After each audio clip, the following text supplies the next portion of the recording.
Assalamualaikum warahmatullahi wabarakatuh. Kami dari MA Romatwa Cokro Grabek Magelang dari kelas 12 IPA 1 akan membuat video podcast dari ulama-ulama terkenal. Sebelumnya, perkenalkan nama saya Widya Kurotun Nada. Dan saya Umi Ismatul Arifah. Kepada yang terhormat Bapak Eko Budi Utomo selaku guru SKI yang kami hormati dan terima kasih atas bimbingannya beliau. Di sini kami akan bahas tentang biografi Kiai Haji Abdurrahman Wahid dan Mbah Arwani Kudus. Oke, yang pertama kita akan bahas tentang biografi Kiai Haji Abdurrahman Wahid ya. Udah tahu belum Kak siapa itu Kiai Haji Abdurrahman Wahid? Belum. Mau tau nggak? Oh ya udah, aku jelasin nih. Kiai Haji Abdurrahman Wahid itu lahirnya di Jombang, tepatnya di Jawa Timur. Pada tanggal 7 September tahun 1940. Nama kecil beliau adalah Kiai Haji Abdurrahman Adahil yang artinya sang penakluk. Karena Adahil tidak dikenal banyak orang, akhirnya beliau berganti nama yaitu menjadi Abdurrahman Wahid dan akrab dipanggil Gus Dur. Gus sendiri merupakan panggilan kehormatan khas pesantren untuk seorang anak kiai yang artinya abang atau mas. Gus Dur merupakan anak pertama dari 6 bersaudara. Keluarga beliau cukup terhormat. Kakek dari ayahnya sendiri yaitu Kiai Haji Hasyim Asy'ari merupakan pendiri NU dan kakek dari ibunya yaitu Kiai Haji Bisri Syamsuri merupakan pengajar pertama di kelas perempuan di Pondok Pesantren Jombang. Ya. Ayahnya sendiri yaitu Kiai Haji Wahid Hasyim merupakan sosok yang terlibat dalam gerakan nasionalis dan Menteri Agama pada tahun 1949. Ibunya sendiri yaitu Nyi Haja Solehah merupakan cucu dari pendiri Pondok Pesantren Denaya di Jombang. Tolong ceritain dong gimana perjalanan mencari ilmunya. Oh ya, pada tahun 1944 beliau pindah dari Jombang ke Jakarta karena pada saat itu ayahnya menjadi ketua pertama di organisasi Masyumi yaitu Majelis Syuro Muslimin Indonesia. Merupakan organisasi dukungan tentara Jepang yang sedang menduduki Indonesia. Dan pada saat itu beliau belajar di SD Kris sebelum pindah ke SD Matraman Perwari. Pada tahun 1952, ayah beliau tidak lagi menjadi Menteri Agama, tetapi beliau tetap melanjutkan pendidikannya di sana. Dan pada tahun 1953, ayah beliau meninggal akibat kecelakaan mobil. Dan pada saat itu beliau tidak naik kelas. Akhirnya, Nyai Haji Soleh memindahkannya beliau ke tempat kelahirannya yaitu di Jombang dan melanjutkan pendidikannya di sana sampai lulus. Pada tahun 1957 beliau belajar muslim di Pondok Pesantren Tegalrejo di Kota Magelang. Dan itu tempat kelahiran saya ya guys, tahu nggak? Dan sekarang ada tontonan ya. Ya udah nggak apa-apa. Kita lanjut. Dan pada tahun 1959 beliau pindah lagi ke Pondok Pesantren Tambak Beras, tepatnya di Jombang.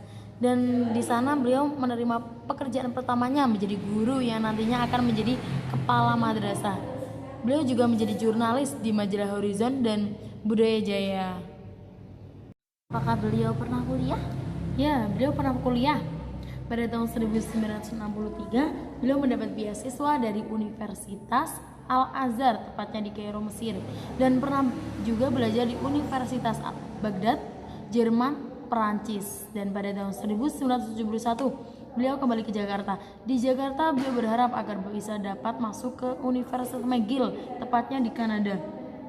Di Indonesia sendiri beliau juga bergabung di organisasi Lembaga Penelitian Pendidikan Penerangan Ekonomi dan Sosial atau biasa disingkat LP3ES, merupakan kaum yang terdiri dari kaum intelektual Muslim progresif dan sosial demokrat.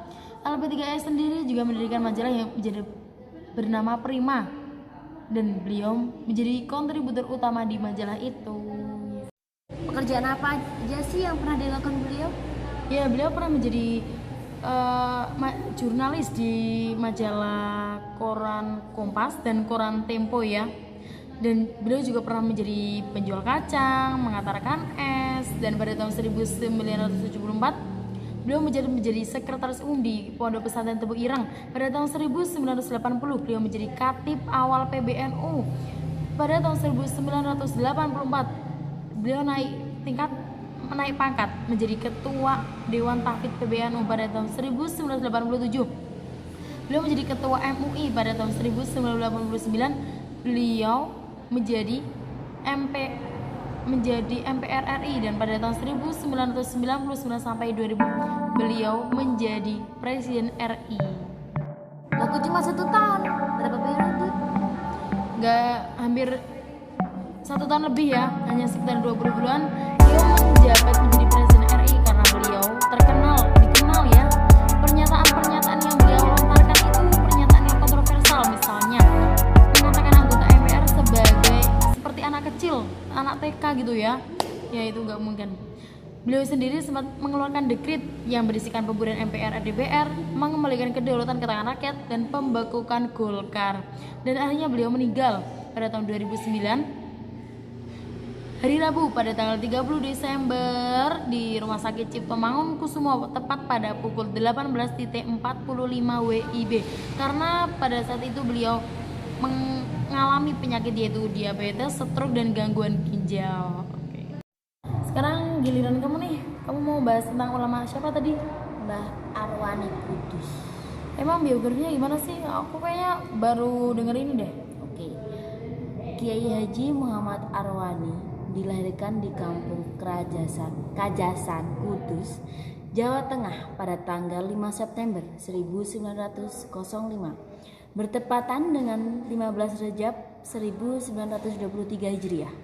Beliau merupakan putra dari pasangan Haji Amin Said dan Hajah Wanifah. Apakah beliau pernah belajar mencari ilmu? Pernah. Siapa sih ulama-ulamanya? Saya kurang tahu, saya tahunya sedikit. Siapa aja? Sepertinya Kiai Haji Abdul Sajat, Kiai Haji Imam Haramain, Kiai Haji Ridwan Asnawi, Kiai Haji Muhammad Mansur, Kiai Haji Hashim Asyari, Kiai Haji Munawir Krapia, dan lain-lain. Ada motivasi nggak dari Kiai Haji Arwani dalam ketekunan dalam belajar? Oh, banyak. Apa aja sih? Kiai Haji Arwani termotivasi oleh adiknya sendiri, yakni Kiai Haji Ahmad Dain yang sudah menghafal Al-Quran sejak umur 9 tahun. Wow, keren ya. Menghafal hadis-hadis Bukhari Muslim dan menguasai bahasa Arab dan Inggris.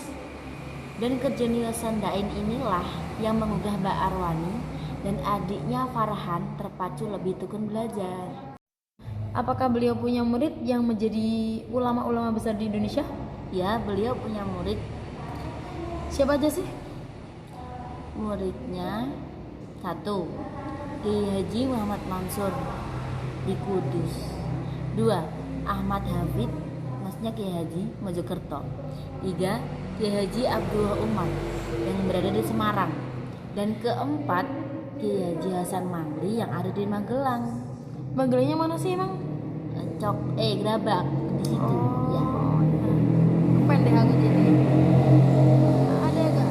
Kenapa sosok Mbah Arwani itu dikenal banyak orang dan dicintai berbagai kalangan? Aku aja cinta loh. Beliau dicintai karena kealimannya, sopan santun, lemah lembut, dan peduli sesama. Seperti menurut Kiai Haji Sya'roni Ahmadi, kelebihan Mbak Arwani dan saudara-saudaranya adalah berkat orang tuanya yang senang membaca Al-Quran, di mana orang tuanya selalu menghantarkan membaca Al-Quran, tapi beliau tidak hafal. Wow. Selain barokah orang tuanya yang cinta kepada Al-Quran, Kiai Haji Arwani Amin sendiri adalah sosok yang sangat haus ilmu. Ini dibuktikan dengan perjalanan panjang beliau berkelana ke berbagai arah daerah untuk mondok berguru pada ulama-ulama, yaitu. Oke, terima kasih telah menonton video podcast kami. Wabillahi taufiq wal hidayah. Waridul inayah. Assalamualaikum warahmatullahi wabarakatuh.